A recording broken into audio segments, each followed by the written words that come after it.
To the YouTube, and this is going to be basically the road to pro. So essentially I'm doing this for my own kind of benefit in terms of actually keep myself accountable, and then just my journey documenting it to my IFBB pro card.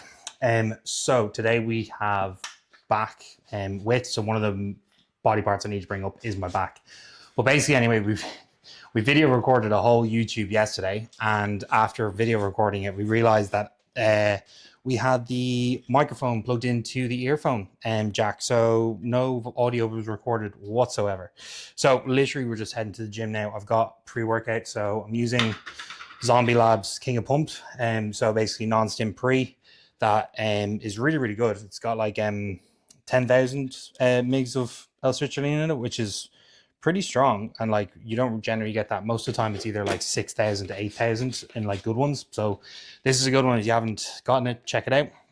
Like, it's an excellent one. It's really, really good. So highly recommend. And the flavor is Savage Sour Straps as well, which is very nice. So that basically is pre. And then my intro workout at the minute essentially is just some 10 grams of EAAs, and then also just 10 grams of creatine. Now the pre actually has 5 grams in it already, so I only put 5 grams in my my intra as well. And then basically, yeah, I've picked this up in like Kohl's pretty easily, and it's pretty cheap. Costs like $14 for 500 grams, and like creatine is creatine. It doesn't really matter. Like, people will say, oh, this one's better than the other. It genuinely doesn't matter. Like, they're pretty much all the exact same. So I'd just be using that. And then the last thing that I use is just some dextrose or some coconut water. Just depends on kind of the day.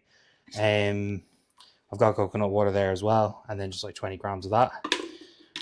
And then I'll just throw in some salt too as well to help with the pump. But yeah, so today's going to be plan is literally just going to be training back. I've got no like arms or anything in today. It's literally just going to be back movements, and then just go from there. So we're going to head up to new movement. We have also realized that we have no hot water in the house, so we need to shower up in the gym too. It was one thing after the other this week, and it's only Monday. So yeah, that's fun. So basically we'll head up there, we'll catch you in the car, and then we'll just go from there. We have the Tunes Bairn from Titan, who's Max Combos' brother. It's Harvey. But yeah, so we're going to hit a session. Sophie's got her new program, which I wrote up yesterday, and helping her with her training in terms of just developing a little bit more like lower leg and like glutes. So I'm working alongside her like coach Hannah, who's a really good women's health coach. So just like working in terms of like helping with the training side of things, volume control. But yeah, so I've started my own split now being 3 days on, 1 day off, with priority of volume around the parts that I need to grow. Back, legs, calves are like kind of like the main areas. So I do also have some news. I've also stopped coaching with John. John's not doing coaching anymore. He's not going to be prepping me anymore. So we are on the hunt for a new coach. So that is going to be something that I'm going to have to figure out the next couple of days, who I'm going to approach with for coaching for the next competitive season. So I've got a couple of calls booked up this week. A couple of big names I'm going to approach this time. So we're going to see if this is going to just take the physique to the next level. We'll just see who I kind of align with. Like, picking a coach can be picked on accolades, but you know, having the accolades is good. But I find that if I don't connect well to the person, and I don't feel like the two of us gel in terms of like personality, one, but then also just like training style, then I'll usually just go with the person that's as important to me, that you know, we work well together as a team. It's not just all about the accolades. So yeah, that's going to be the plan this week, is to find a new coach and see where we go from there. All right, so first movement is single arm bench supported pull downs. With this movement, I think a lot of people fuck it up, And it's a really easy movement to fuck up because like a lot of people think that they like can lift a lot heavier than what they can on it, because all they're doing is just utilizing momentum and just like pulling rather than actually utilizing their lat. And it's a movement that like you can use to actually really isolate your lat if you know how to do it properly. And you can see when I'm doing it, the first thing I do is open up my hip. So I'm like sitting like off the bench slightly so it opens up my hip to the actual machine.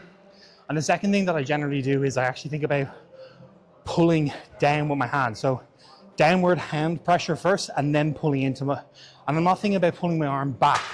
I'm actually thinking about bringing my elbow to my hip, and that changes it completely. So like I just got Soph to just change it there and she immediately felt the difference. And so if you're someone that utilizes this movement and you're not feeling it fully in your lat, you're more than likely using your upper back to actually aid with the movement. So you need to, if you do these like two little things, will change the movement for you completely, and you will have to bring the load down a lot. All right, so give it a go. So we'll do this, and then we've got some more pull down work, and then into the row work. So that's like the thickness work. All right. Okay.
All right, guys, second exercise of the workout is basically wide grip lat pull downs. Now, I know a lot of people, a lot of people hate this movement. They think it's like not a great movement for their back, but for me, it works really, really well.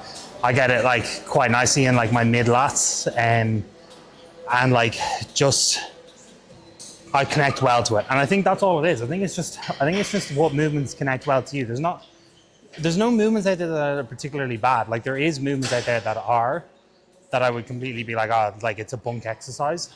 But like, look, some of the best backs in the world grew because doing wide grip lat pull downs, you know? So there's definitely a benefit to using them. I think what happens is a lot of people try and load them up too much and they like swing the weight, or they try and put too much emphasis on their like upper back. Whereas if you sit with your hips tucked and like your chest and spine in neutral, then you're really going to target your lats hard. So you'll see like when I sit in, I stay very, very neutral in terms of like my hip position and my spine. And then I literally just think about just pulling down with like my elbows. So I think about almost like separating the bar and then pulling down. So when I lock in here, I'm almost actually separating the bar now. And then when I sit down, I'm literally just tucking my hips in. So like my hips are tucked, my spine is in neutral, I'm pulling that bar, and then it's just lats.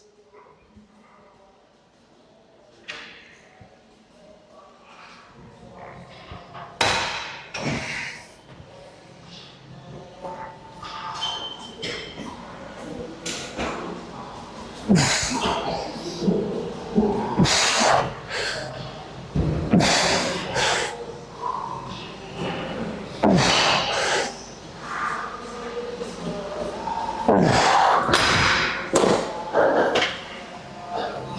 that's all it is. Like with this movement, if you just set it up right, it's actually a really good movement to use. And I would definitely recommend, like if you're someone who's starting out, getting good at this, because it will translate to a lot of other movements. Especially like if you want to get good at pull-ups and stuff, wide grip pull downs are really, really good. All right. Generally with this, I like to just do like a underhand grip, so it just lets me feed into that like lower lat a little bit more. So on this, I'm like working up, currently on like four and a half plates a side, but I'm looking to generally get up to about 5 plates on this. So just doing unilateral, the reason why is I can just dig more into the lat a little bit more, and it's really the lower mid lats like that are lacking in my back. So this movement, because it's underhand grip and I can just drive into that lower lat, is like a really good movement for me. And I do feel it in my mid lat as well once I start getting into that like little bit more of a squeeze at the top. But yeah, it's a movement that is can also be very much butchered, you know, that sort of way. So it's one of those movements that I kind of cheat on, and I'm trying not to. Because if I cheat on it, then I can just use so much weight. So I'm trying to just be really focused in terms of the exercise and movement. So one top set of this, and then a back off set, and then we just go from there.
Little tip for you, take 30 seconds between each side. Bring the heart rate down. Means you can work harder in your next bit.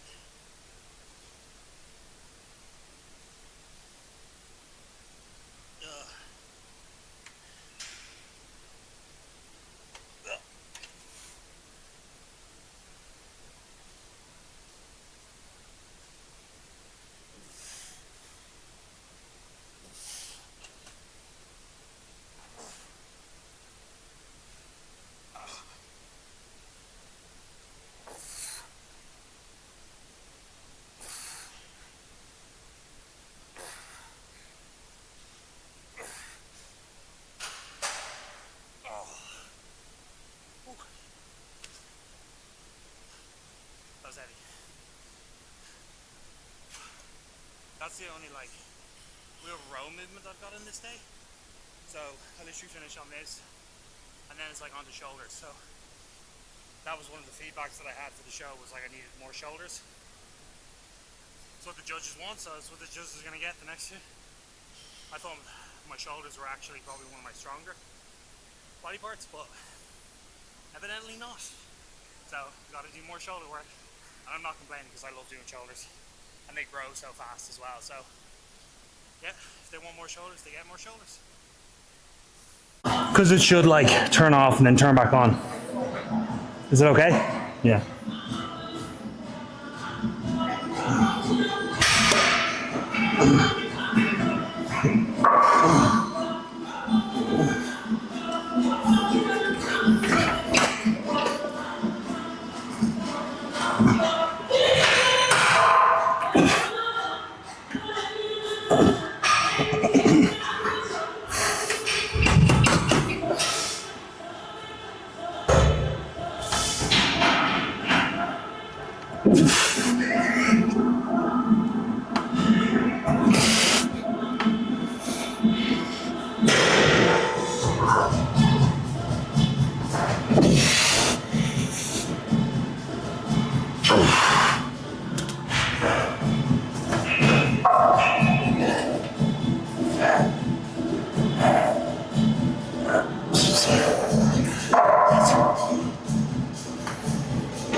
We got some burgers and pizzas yesterday, so I'm feeling like full, but my weight didn't change that much.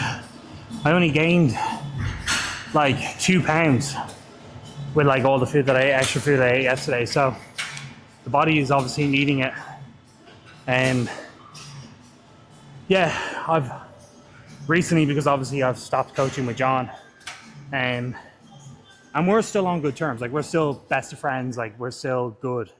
I'll probably still go to John for my posing, but I've increased my food, so I'm sitting around maybe 4,800 calories on training days, and 4,500 on training days.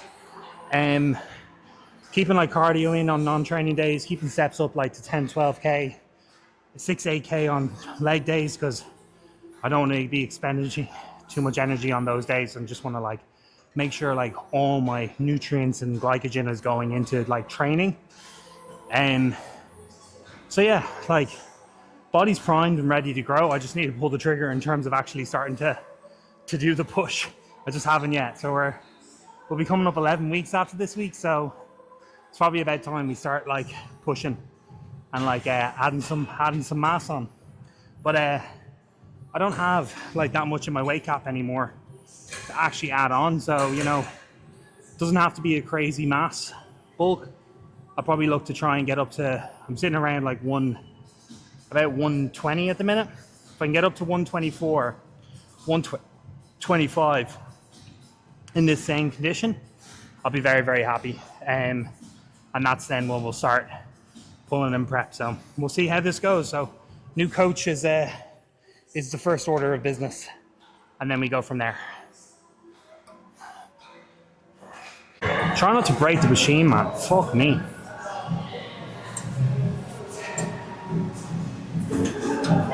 It's actually one of my pet peeves when people like slam machines, especially weight cable stacks, because like you literally can split the stack, and then because of your selfishness and your like just incompetence in terms of how much you can lift, you then basically essentially break a piece of equipment that nobody else can use, and then the gym has to replace.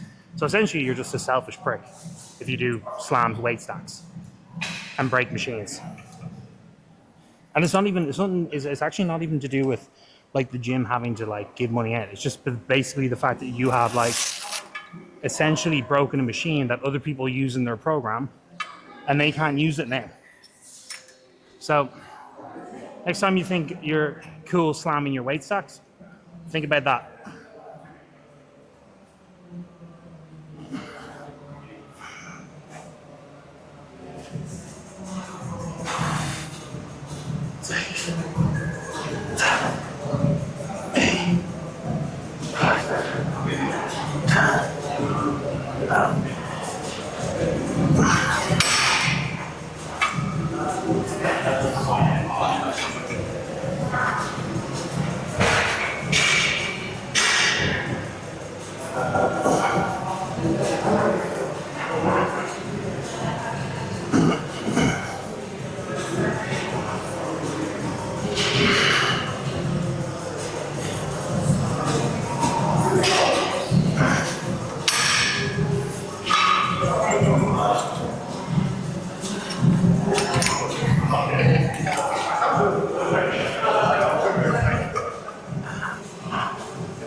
So last movement of it is just shoulders, and it's a little bit of lateral raises, and I use the cable cuff just so I can like essentially just load into it a little bit more. And so I generally just do like 2 back-to-back kind of sets as my first like warm-up set, just like get blood flow into it, and then I just get into it. It's funny, my shoulders have never been a muscle group that takes very long for me to like connect with and like essentially get blood flow into them and get them warmed up. I do like that little set where I do like 7.5, do like 10, 12, do 10, then up to 10 kilos, do like 6 or 8. My shoulders are warm then, and I can just get straight into it. Like, I've never had to do loads of sets to like get them warm. I just connect to them very, very quickly. And they've always been a muscle that I connect to quite quickly. So I don't, as I said, I don't need to use that many warm-ups. So let's do 3 working sets here and then home time.